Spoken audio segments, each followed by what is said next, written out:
तो अब हम लोग चलते हैं केपलर लॉ की तरफ। ये जो केपलर लॉ नाम से ही पता चल गया होगा, केपलर मतलब किसी का नाम है उसी पे लिख दिया है केपलर लॉ, न्यूटन लॉ, वही यहाँ पे केपलर लॉ का हिस्ट्री होगा। तो ये जो केपलर लॉ है, जॉन्स केपलर ने एक लॉ दिया था। क्या लॉ दिया था? मोशन ऑफ प्लैनेट का। प्लैनेट जो मोशन करता है सन के अराउंड, किस तरह से वो मोशन करता है, उसी पे केपलर लॉ ने 3 लॉ दिया था। कौन कौन? 3। तो सबसे पहले अभी हम लोग देखते हैं फर्स्ट लॉ को। आखिर ये फर्स्ट लॉ में क्या कहे थे?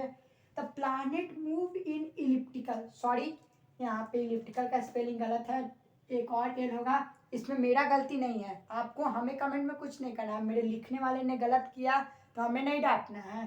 तो क्या है? Planet move in elliptical orbit around the sun. Planet क्या करता है? मूव करता है इलिप्टिकल ऑर्बिट में अराउंड द सन। अब इलिप्टिकल ऑर्बिट कुछ नाम अनकॉमन सा नहीं लगा। जो प्लैनेट मूव करता है ना, वो ना कोई सर्कल शेप का होता है ना ओवल शेप का होता है, कुछ इस तरह के शेप का होता है। क्या आपको ये सर्कल लग रहा है? अच्छा मान लेते हैं अगर ये सर्कल होता, अगर ये सर्कल होता तो उसके सेंटर से उसका इक्वेटर का दूरी और पोल्स का दूरी दोनों सेम होता है सर्कल में। लेकिन यहाँ पे अगर मैं इसका सेंटर ले लूँ तो इसका इक्वेटर का दूरी इतना ज़्यादा हो गया, पोल्स का दूरी कम हो गया, तो ये ना सर्कल के शेप का लगता है ना ओवल शेप का लगता है, इसलिए इसका नाम क्या रख दिया गया? Elliptical orbit. तो प्लैनेट क्या करता है? मूव करता है इलिप्टिकल ऑर्बिट में। देखिए ये प्लैनेट मूव कर रहा है, ये हमारी कौन है? धरती माता, अर्थ। ओके, ये मूव कर रहा है सन के अराउंड विथ द सन। क्या? सन के अराउंड मूव करता है। और 2 फोकाई होते हैं, एक F1 और F2, मैंने फोकाई को डिनोट किया है। तो 2 फोकाई होते हैं, इस दोनों फोकाई में से किसी एक फोकाई पे क्या होता है? हमारे सूरज देवता होते हैं। ओके, अब प्लैनेट मूव कर रहा है सन के अराउंड, 2 फोकाई होते हैं और किसी एक फोकाई पे सन होता है। यही हमारा कहा जा रहा है किसमें? फर्स्ट लॉ में। The planet move in elliptical orbit around the sun with the sun at one of the 2 foci, one of the elliptical orbit. एक elliptical orbit one of the 2 foci में एक पर सन होगा। आई होप आपको ये clear हुआ होगा। अब सेकेंड लॉ पढ़ाते हैं। तो सेकेंड लॉ क्या करना है, कुछ स्टेटमेंट उसके हैं, लिखवा लेता हूँ। अब हम लोग केपलर भाई जी के सेकेंड लॉ को पढ़ेंगे। अब ये केपलर जी ने सेकेंड लॉ दिया, ये नहीं पढ़ना है, किसी को ये नहीं पढ़ना है, बस यहाँ पे समझना है, यहाँ पे कॉन्सेप्ट को लगाना है। ए से बी, एक प्लैनेट है जो ए से बी की डिस्टेंस ट्रेवल किया। क्या किया? ए से बी इतना डिस्टेंस ट्रेवल किया जितना आपको दिख रहा है, लगा 5 सेकेंड उसको। और इतना ही यहाँ पे भी उसको 5 सेकेंड लगा। इसका नाम मैं चेंज कर देता हूँ, एक्स वाई कर देता हूँ, थोड़ा ए बी थोड़ा हो जाएगा हार्ड। तो एक्स वाई से उसको डिस्टेंस ट्रेवल करने में कितना? 5 सेकेंड लगा। लेकिन अब खुद देखिए, इसमें लगा कि ये कम डिस्टेंस ट्रेवल किया, इसमें लगा कि ये कुछ ज़्यादा डिस्टेंस ट्रेवल किया, टाइम का अंतर तो वही है, तो कैसे ज़्यादा इस कम कर लिया? कुछ हुआ है क्या इसके साथ, प्लैनेट के साथ? गलत बात नहीं। अब इसी को समझते हैं इस मैग्नेट से। कैसे? आपको यहाँ पे एक दिख रहा है मेटल का चीज़ जो मैग्नेट से अट्रैक्ट हो जाएगा। हमने यहाँ पे आयरन मैग्नेट रखा, ये अट्रैक्ट क्यों नहीं हुआ? गलत थ्योरी दे दिया है क्या लोग ने। और यहाँ पे रखा फिर भी अट्रैक्ट हुआ, जैसे यहाँ पे ले गया फिर भी अब अट्रैक्ट हो गया। Repeat this experiment. अगर किसी को अच्छे से नहीं दिखा होगा उसके लिए यहाँ से पहले अच्छा से रख देता हूँ। अब देखिए, नहीं अट्रैक्ट हुआ, नहीं अट्रैक्ट हुआ, जैसे लीजिए अट्रैक्ट। ऐसा क्यों हुआ? क्योंकि जब ये मैग्नेट दूर था, यहाँ पे जो मेटल था उससे मैग्नेट दूर था, उसका मैग्नेटिक फील्ड उसके पास तक नहीं पहुंच रहा था। जैसे ही मैग्नेटिक फील्ड पहुंचा, वो क्या किया? उस पर ज्यादा फोर्स लगाया और अपनी तरफ अट्रैक्ट कर लिया। वही सेम केस यहाँ पे हुआ। मैंने आपको बताया है फोर्स का formula universal law of gravitation में, क्या? Force is equal to G into m1 m2 divided by R square. अब इस सभी को मिटा दो। आपने पढ़ा है कि फोर्स इनवर्सली प्रोपोर्शन होता है square of distance between them. तो यहाँ पे क्या आ गया? इनवर्सली प्रोपोर्शन का केस आ गया। ओके, अब जब यहाँ पे इनवर्सली प्रोपोर्शन आ गया, मतलब क्या? डिस्टेंस बढ़ेगा तो फोर्स कम हो जाएगा, और डिस्टेंस कम होगा तो फोर्स ज्यादा हो जाएगा। इनवर्सली प्रोपोर्शन तो यही है, बढ़ेगा घटेगा बढ़ेगा घटेगा। तो यहाँ पे भी वही कॉन्सेप्ट आ गया। अब सन यहाँ पे प्लैनेट था और धरती माता हमारी यहाँ पे है, सूरज भगवान हमारे यहाँ पे है। अब इनके बीच का जो दूरी है ये देखिए कितना ज्यादा है, डिस्टेंस ज्यादा है, तो अब सन भगवान जी कम फोर्स लगा पाए इन पे।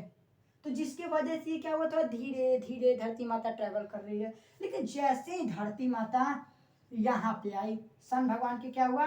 नजदीकी इनका बन गया यहाँ पे सन भगवान से, तब डिस्टेंस कम हो गया तो सन भगवान ज्यादा फोर्स लगा दिए।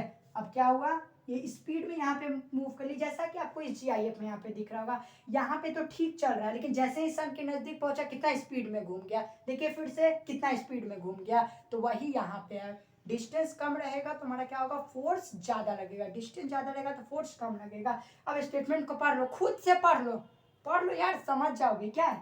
ईच प्लैनेट अराउंड द सन इन सच अ वे, जो प्लैनेट मूव करते हैं सन के अराउंड इस तरीके से करते हैं, जो line joining planet to the sun sweep over equal area in equal interval of time. इसका मतलब क्या हुआ, इसका मतलब भाई यही हुआ कि प्लैनेट मूव करता है फास्टर जब वो क्लोजर होता है सन के, और प्लैनेट मूव करता है स्लोअर जब वो होता है सन से दूर। ये था केपलर लॉ का कहानी, समझ में आया। सेकंड लॉ केपलर का। फर्स्ट लॉ में उन्हें क्या बताया कि प्लैनेट है ऐसे ऐसे चक्कर काटता है सन के राउंड, दो गो फोकाई होता है, एगो पे वो प्रेजेंट होते हैं सन भगवान। दूसरा में उन्होंने क्या कह दिया, उनके रिलेशन को बता दिया कि सूरज और धरती के बीच कैसा रिलेशन है, दूरी रहता है तो फोन नहीं जा पाता है, नजदीकी आता है तो तरह कॉल आता है, तो वही यहाँ पे रिलेशन है। ओके, अब हम लोग देखते हैं थर्ड लॉ को। ये थोड़ा डायग्राम अच्छा लगा है आपको तो थोड़ा बताइएगा कमेंट में। अब हम लोग देखेंगे केपलर के थर्ड लॉ। तो केपलर के थर्ड लॉ के लिए आप लोग इंतजार है, आपको कुछ चिंता नहीं करना है, मेरे अलादीन आपके साथ है आपका जिन। तो आई होप आपको ये सभी जितना कॉन्सेप्ट दिया उतना क्लियर होगा। अब हम लोग थर्ड लॉ को देखते हैं, अगर क्लियर नहीं भी होगा तो भी कमेंट में पूछ लीजिएगा। ओके, और थर्ड लॉ में क्या कर रहा है, cube of mean distance of a planet from the sun, distance का क्यूब प्लैनेट से फ्रॉम द सन, ये क्या है, डायरेक्टली प्रोपोर्शन है square of time taken, time के डायरेक्टली प्रोपोर्शन है, लेकिन कैसा time, square of time taken, जो मूव करने में लगता है अराउंड द सन। तो यहाँ से हमारा एक आ जाएगा आर क्यू, क्या होता है, directly proportion to T square. यही में अगर आप बोल सकते हैं कि अगर आपसे कोई पूछे कि third law Kepler third law क्या देता है, R Q directly proportion to T square, आप लोग कह दीजिएगा तो ये आपका एक पूरा स्टेटमेंट हो जाएगा। अब आपको एक क्वेश्चन कभी सोचा होगा या नहीं सोचा होगा, लेकिन आपका जिन है आपको बताने के लिए, कोई कष्ट हो जिन से सीधे आके पूछिए, क्योंकि अलादीन कोई भी कष्ट का किससे पूछता था, जिन से ही पूछता था। ये है हमारी धरती माता, अर्थ माता, कहिए धरती माता, लिख ही देता हूँ धरती माता, जो कहना है कहिए। अब क्या होता है, एक यहाँ पे नटखट सा बच्चा ए है, उसने क्या किया, बॉल को ऊपर फेंक दिया।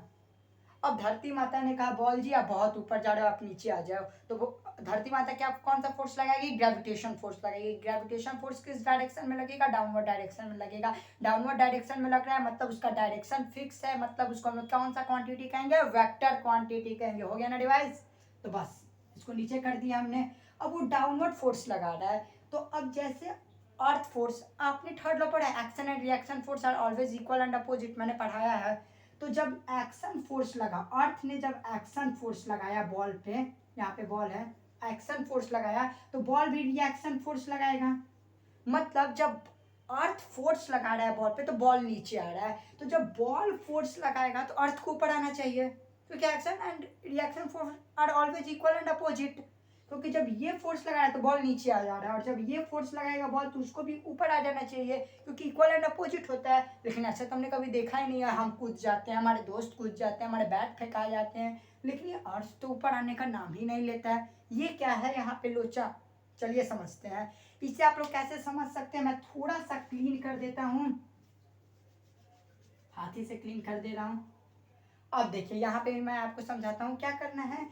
आपने पढ़ा है कि मैंने खुद पढ़ाया है चैप्टर सेकंड में, force and law of motion में एक्सेलरेशन क्या होता है, इनवर्सली प्रोपोर्शन होता है टाइम के।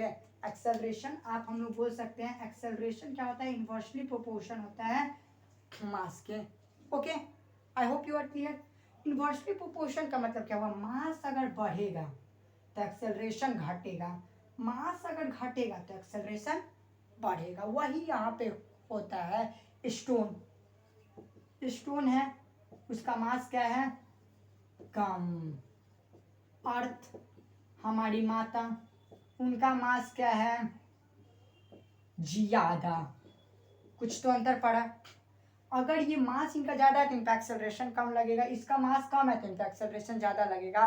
तो जब बॉल को ऊपर फेंका गया, कैसे बॉल को ऐसे ऊपर फेंका गया, तो जो ग्रेविटेशनल फोर्स लगा डाउनवर्ड डायरेक्शन में, उसका एक्सेलरेशन क्या था, तेज था।